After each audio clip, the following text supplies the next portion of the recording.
Hello, and welcome to Not My Bathroom.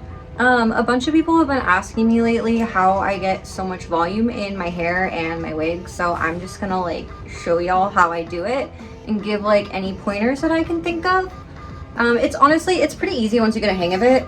Basically, what you want to do is make sure your hair or the wig or whatever, honestly, it's the same process for real hair or a wig.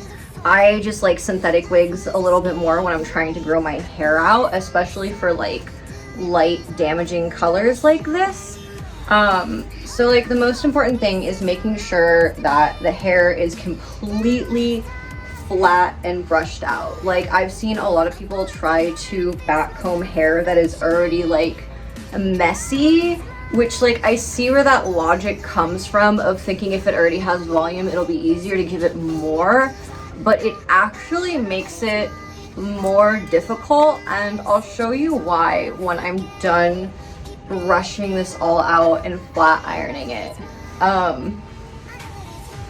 Yeah,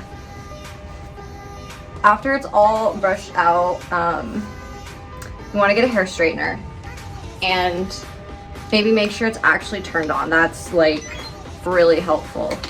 And then you wait awkwardly because you forgot to turn it on before you brushed your hair, even though that would have been the smart thing to do. Roasting myself here, this is fine. Once it is mostly heated up, this wig is honestly already pretty straight. You just want to go over any parts that are a little bit frizzy or wavy, unless you want teased wavy hair. That is a cute look as well. But I want my hair pin straight, so I'm just gonna go over it with a flat iron and then dry shampoo it. This is extra important if you have a human hair wig or use oil in your hair or just have an actual oily scalp or whatever, because this just kind of absorbs everything and makes it easier to build volume. I just use the Not Your Mother's dry shampoo. You can get it at Target and Ulta and stuff. Then I brush my hair again to the side with the dry shampoo in it. And then you want to get a teasing comb. This is super important, and it's easier if it has the thin end on it, because the point of it is to part your hair with it. And this is also why it's important that all the tangles are out of your hair, because you won't be able to take thin sections if there's tangles in your hair. And the thinner the section you take, the more volume you can get, just because there's more layers of teased hair stacked on top of itself. But yeah, basically just very, very gently use the tip of the brush. Let me see if I can get closer. I'm way too tall for this. And just comb downwards gently.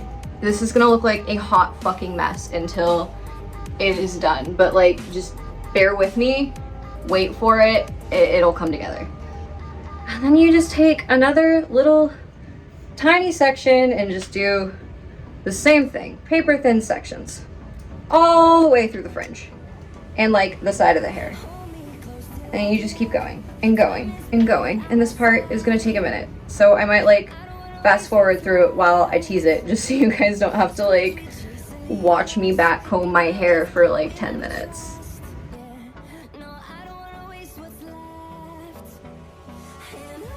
But as you're back combing it, just flip the sections you have already back combed back behind your head. We'll flip it over later.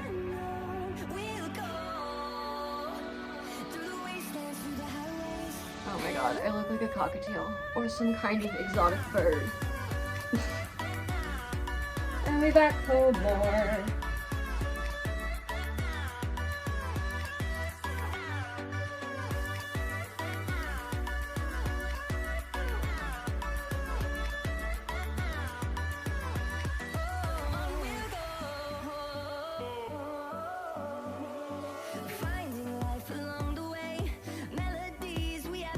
Also another tip and important thing that I feel a lot of people when they give themselves scene haircuts don't realize is the longer your bangs are, the more volume you can get. Like people who have like giant fluffy bangs usually have hella long hair.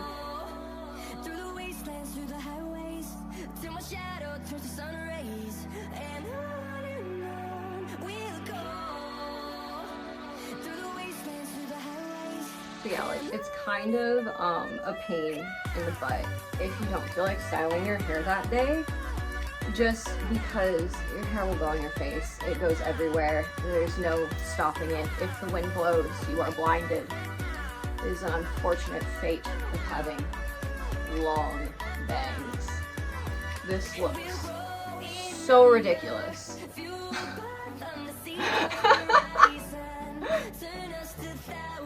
And then you just keep going. I usually stop.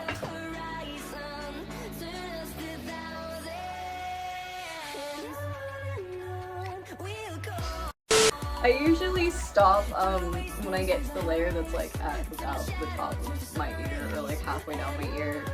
I also only tease one side of my hair. And then, once your hair is this monstrosity, if you're doing this on real hair, spray it lightly with hairspray. If you're wearing a synthetic wig, you don't really need to do that because it holds its shape on its own. And next, to make this actually look not like this, get a boar bristle brush or something with like a lot of little teeny tiny bristles. Sorry, there's hair in it, it's gross, but what did you expect? And you want to flip everything back to the front of your head and very gently brush out just the top layer and also the innermost layer.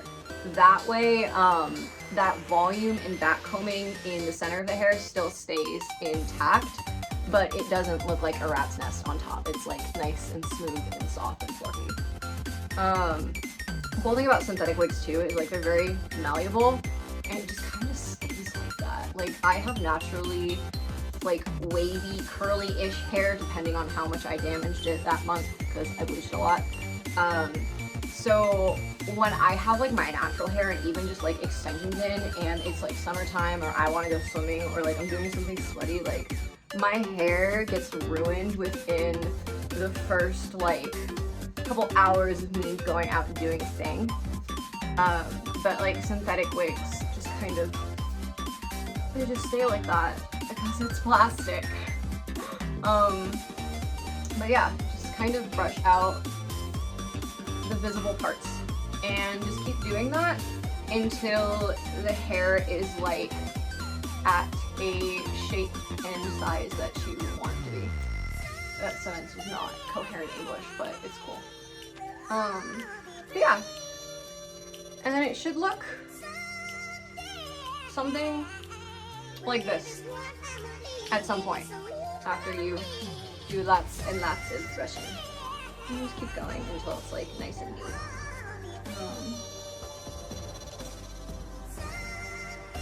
And then at this point,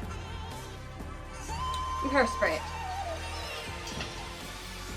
Just very gently go over the top. And I also recommend spraying the inside of the bangs. That way the tease part doesn't collapse.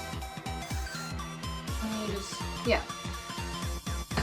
Kind of move it where you want it to be. And then I like to add cat ears and a bow because I think they're cute. So I'm gonna do that. Yeah, that looks good. Push it back a little bit. Grab my little Nightmare Before Christmas ears. These are like my favorite at the moment. And I just put them on. And you can only see one ear. But that's okay. Because I know they're there and that's what matters. And then I like to add a hair bow. I feel like nobody wants to talk about this, but not only are bows cute, but usually they're just used to hide the part line. We're just gonna put that there, pretend the part line doesn't exist, and call it a day. And yeah, It's pretty simple. This is how I wear my hair most days. Yeah, if anyone wants to see like how I cut my wigs or cut my extensions or anything like that, just let me know and I will happily make a new video. I don't have any like fresh wigs that can be cut, but if enough people want to see it, I will just get a new one just to show y'all. So yeah, that is my hair. Okay, bye.